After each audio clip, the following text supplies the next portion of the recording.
Motorcycle extended warranties. Is it a wise purchase to protect the investment you made in your new bike?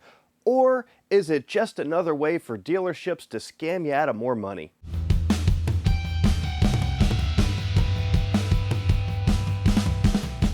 Welcome back to the channel, folks. Today I want to talk about extended warranties for your motorcycle. But first, we need to eliminate that W word from our vocabulary here, because technically these are not warranties. They're service plans. The word warranty implies that the various consumer protection laws here in the US would kick in and apply to these extended warranties the same way they would to factory warranties, when in fact that is not the case, because these are extended service plans. Some places may call them protection plans or something like that. They're basically an insurance policy, and they come with deductibles, claim limits, and various terms and conditions that may be different from your factory warranty. Now, my discussion is going to focus on the Harley-Davidson extended service plan. That's the one that I am most familiar with, and that's the one that is sold via most Harley-Davidson dealerships. Now, interestingly, it is still technically a third-party service plan because it is not provided by Harley-Davidson. It is simply endorsed and promoted by Harley-Davidson, but it is underwritten by C&A National Warranty Company, who covers many extended service plans for all sorts of motor vehicle dealerships. Now, you can choose any third-party extended service plan provider for your motorcycle, right? So you could shop around and look at the different terms and conditions that they offer, which may be similar. Some of them may be a bit different than what the Harley-Davidson extended service plan covers that I'm going to talk about. Let's talk about coverage first. The Harley-Davidson extended service plan is going to cover things like the engine, the transmission, your braking system components, suspension components, right? Just like your factory Harley-Davidson warranty would cover.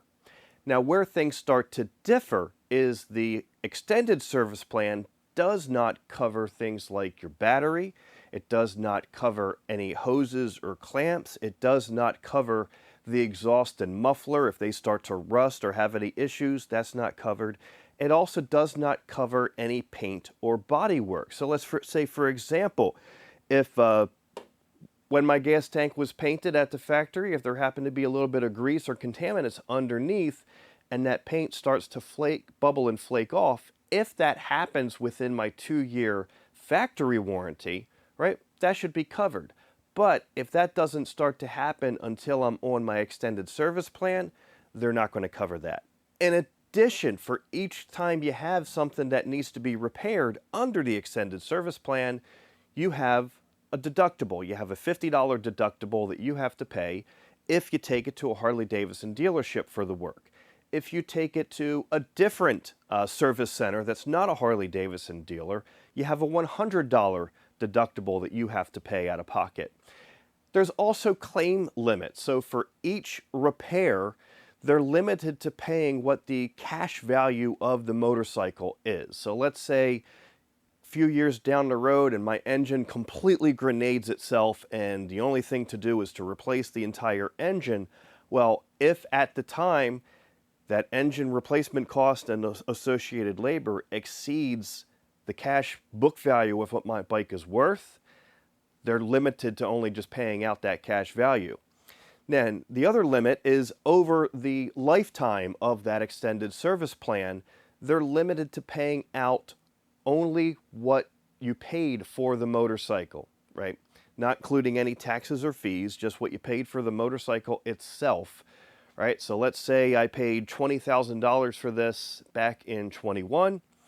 And if over the life of the extended service plan, let's say I got a real bummer of a lemon, theoretically, right, and a lot of stuff has to be replaced, well, once all of my claims total up to that $20,000, they're done. They're not going to cover anymore.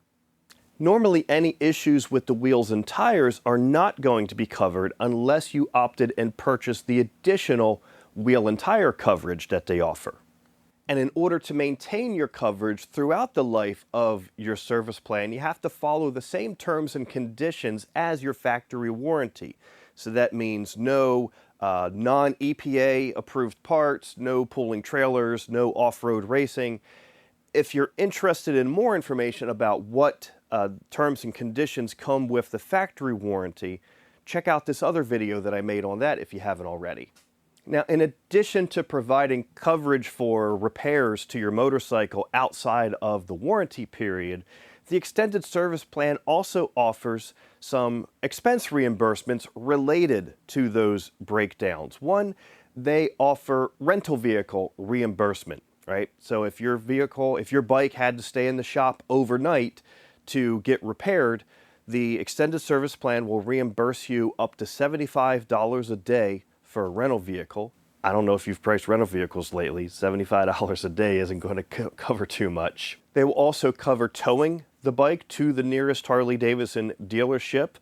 They will pay up to $200 for that tow. And if you happen to be at least 100 miles away from home if your bike breaks down, the extended service plan will reimburse you for overnight lodging and for meals while you wait for your bike to get fixed, up to $150 a day, with a total limit for that trip, for that repair stay, of $450. Now, when you buy the Harley-Davidson extended service plan, you have some options on how long you want to buy coverage for. And those coverage terms are a bit misleading. First, it depends on if you're buying this for what they consider to be a new bike or a used bike.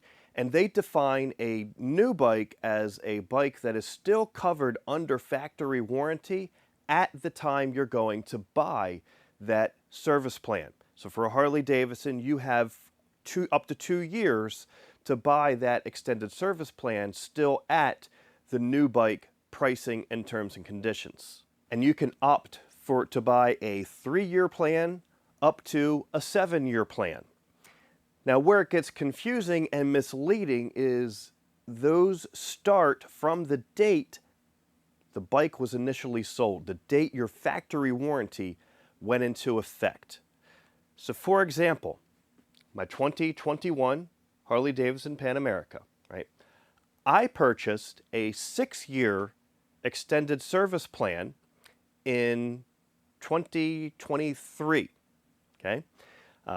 About 4 months before my factory warranty was set to expire. So my 6-year plan actually starts 2021, okay?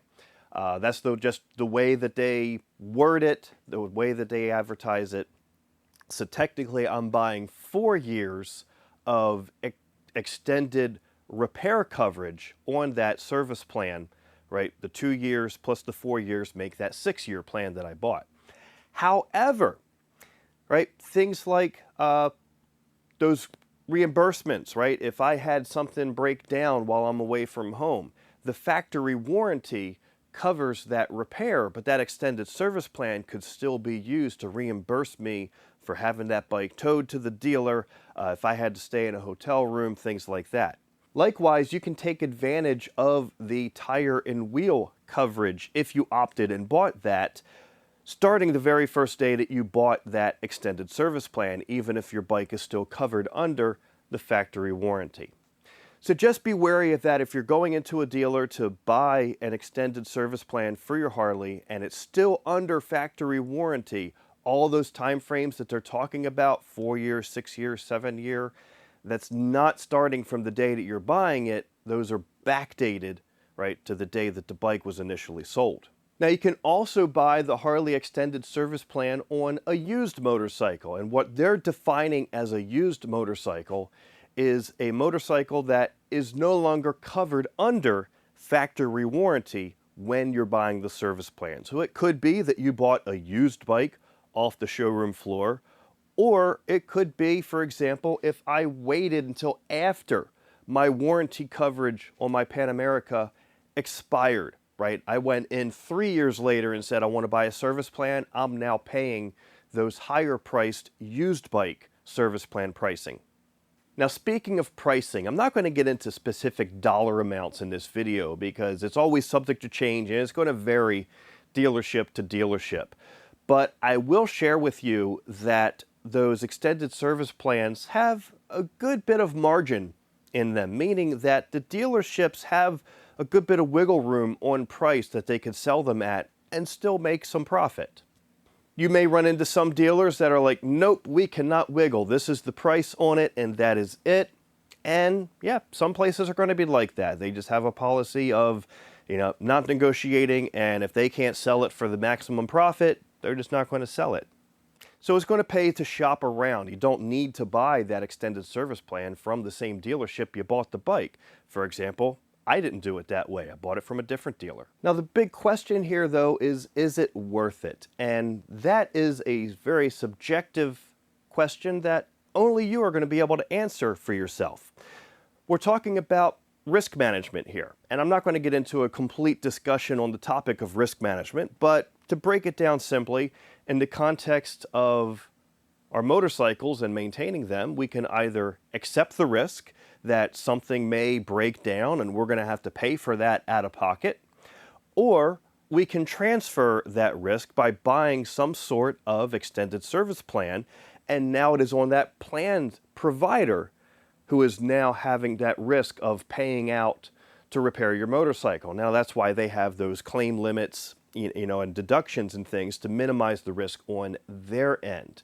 When we're talking about the risk of something happening, right, we have the likelihood of it happening versus the impact of what it's going to be if that actually happens. So for example, with my house burning down, the likelihood of my house burning down to the ground, not likely, right? But the impact of if that were to happen, right? Well, now I'm homeless and I still owe the bank, money on my mortgage and things like that.